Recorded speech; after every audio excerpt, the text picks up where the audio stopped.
Hello दोस्तों, नमस्कार। JPSC mains paper 6 complete हो चुका है। आइए देखते हैं पेपर 6 यानी general science environment and technology development. तो इसमें क्या क्या क्वेश्चंस पूछे गए थे ये हम देखते हैं। दोस्तों, ये 3 घंटे का पेपर था और इसमें टोटल मार्क्स 200 था। ठीक है। ऑब्जेक्टिव क्वेश्चन की बात करें तो ऑब्जेक्टिव क्वेश्चंस 40 मार्क्स के थे, 20 ऑब्जेक्टिव क्वेश्चंस थे और प्रत्येक ऑब्जेक्टिव क्वेश्चन 2 मार्क्स का था। तो साइंस से क्वेश्चन पूछा गया था। पहला नंबर है, a cyclist moves on a circular path of radius 10 metres, he completes 2 revolutions in 10 minutes, the average velocity of the cyclist is. तो एवरेज वेलोसिटी कितना होना चाहिए, कितना होगा साइकिलिस्ट का, ये पूछा गया है। तो इसका सही आंसर होगा 0, क्योंकि वेलोसिटी का आप जानते हैं, वेलोसिटी का फार्मूला होता है डिस्प्लेसमेंट बाय टाइम, और डिस्प्लेसमेंट सर्कुलर पाथ के केस में डिस्प्लेसमेंट 0 होगा। तो इसका वेलोसिटी जो होगा वो 0 होगा। ठीक है दोस्तों, लेकिन इसमें हिंदी में जो क्वेश्चन था वो गलत पूछा गया था। यहाँ पे वेलोसिटी पूछा गया है अंग्रेजी के क्वेश्चन में। ठीक है, और इसका हिंदी अनुवाद जो किया गया है गलत किया गया है। इसमें साइकिल चालक की औसत गति पूछी गई है, औसत गति यानी एवरेज स्पीड, और यहाँ पे वेलोसिटी पूछा जा रहा है। तो इसका गलत ट्रांसलेशन हुआ था। ठीक है, तो मैंने जो बनाया था वो अंग्रेजी के क्वेश्चन से बनाया था, तो मैंने 0 कर दिया था, लेकिन यहाँ पे गति अलग हो जाएगी। ठीक है दोस्तों, अगला क्वेश्चन था, physical quantity measured in CGS units has a value of 72 dyne per centimetre, the value of quantity in SI unit is, कितना होगा। तो इसका सही आंसर होगा दोस्तों 0.072 न्यूटन मीटर। ठीक है, ये होगा पर न्यूटन मीटर, न्यूटन पर मीटर सॉरी। तो 0.072 न्यूटन पर मीटर।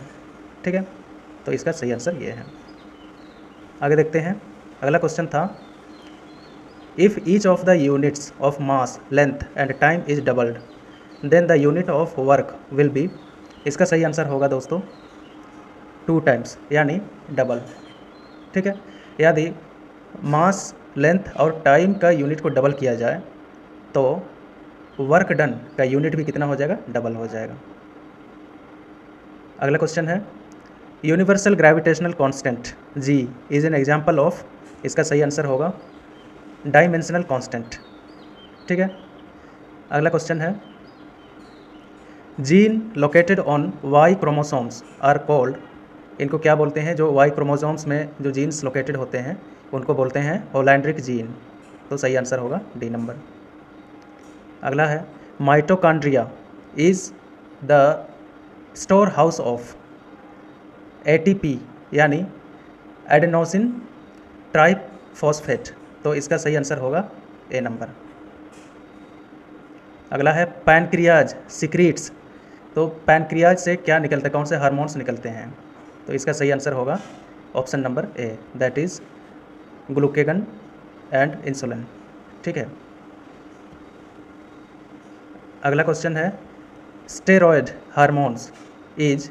स्टेरॉयड हार्मोन क्या है, तो इसका सही आंसर होगा प्रोजेस्टेरोन। ये सही आंसर होगा B नंबर। अगला क्वेश्चन है, कृषि विज्ञान केंद्र इज सिचुएटेड एट। कृषि विज्ञान केंद्र कहाँ स्थित है, तो इसका सही आंसर होगा option number B, that is district level, मतलब किस लेवल पे सिचुएटेड है कृषि विज्ञान केंद्र, ये पूछा गया है। तो इसका सही आंसर होगा डिस्ट्रिक्ट लेवल पे। अगला है, विच of the following is rain water harvesting structure. Rain water harvesting structure कौन सा है, तो इसका सही आंसर हो जाएगा डोभा। ठीक है, डोभा में ही रेन वाटर हार्वेस्टिंग होता है।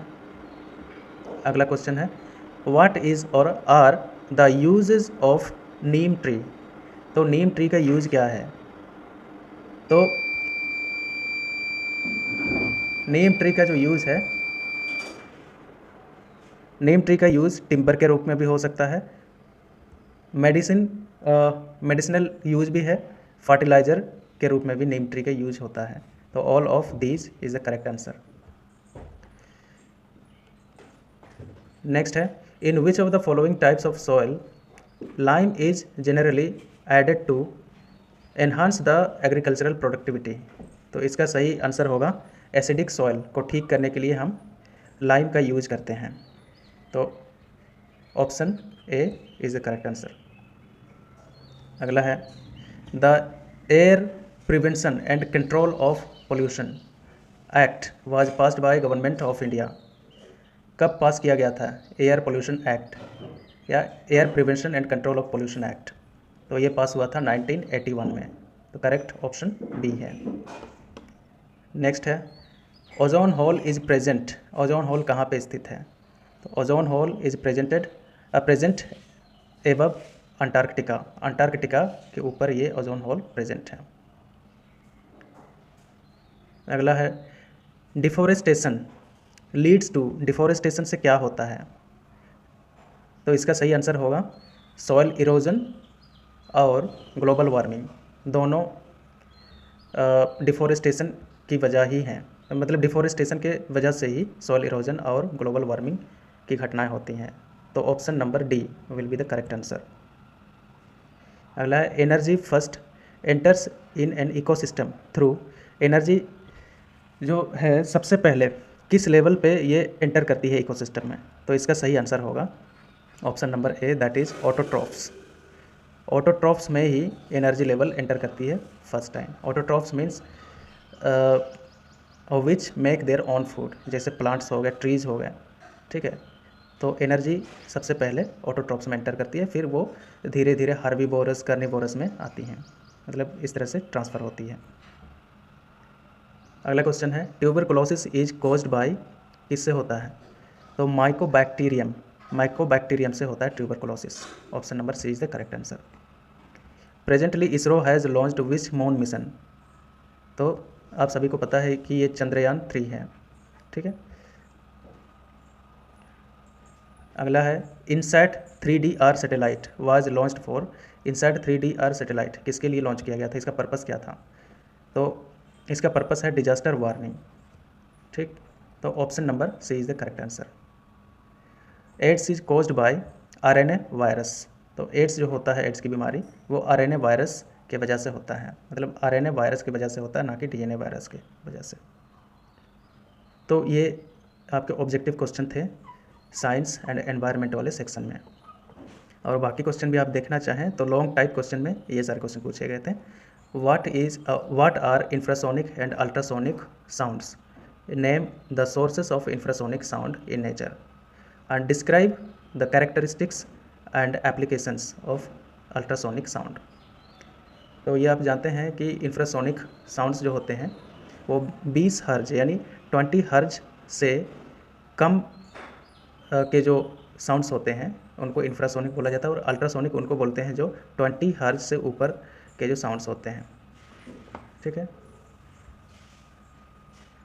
और इंफ्रासोनिक साउंड जो प्रोड्यूस करते हैं वो ऐसे ऑर्गेनिजम्स या फिर ऐसे एंटिटीज़ प्रोड्यूस करते हैं जो साइज़ में बहुत बड़े होते हैं, जैसे वोल्केनिक इरप्शन, अर्थक्वेक्स, ठीक है। फिर एलिफेंट भी इंफ्रासोनिक साउंड प्रोड्यूस कर सकता है।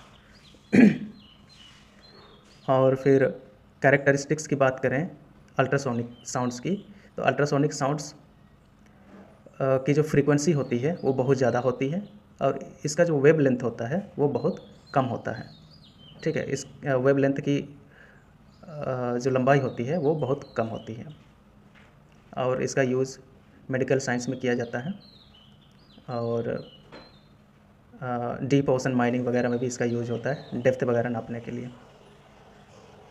फिर तो ये क्वेश्चन था under what conditions does a system a particle possesses potential energy, explain how is the potential energy of the particle calculated at a given configuration।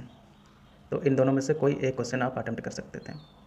फिर what do you mean by pollution, give a detailed account of air pollution. फिर अगला question था what is sex determination, describe the process of sex determination in animals. What do you mean by crop diversification? Explain its importance for crop production and productivity. What do you mean by agroforestry? Describe the importance of agroforestry and its management. What is global energy crisis? Give a detailed account of alternative sources of energy. What do you mean by ecological pyramids? Explain their types. Our last question है, what are satellites? Describe the applications of different types of satellites used for different purposes. What is meant by conventional and non-conventional sources of energy? Describe them with their relative merits and demerits. तो ये सारे questions थे long type question में। ठीक है दोस्तों, I hope आपको video अच्छा लगा होगा। यदि अच्छा लगा हो तो इसको सब्सक्राइब, लाइक और शेयर ज़रूर करिए। Thank you so much.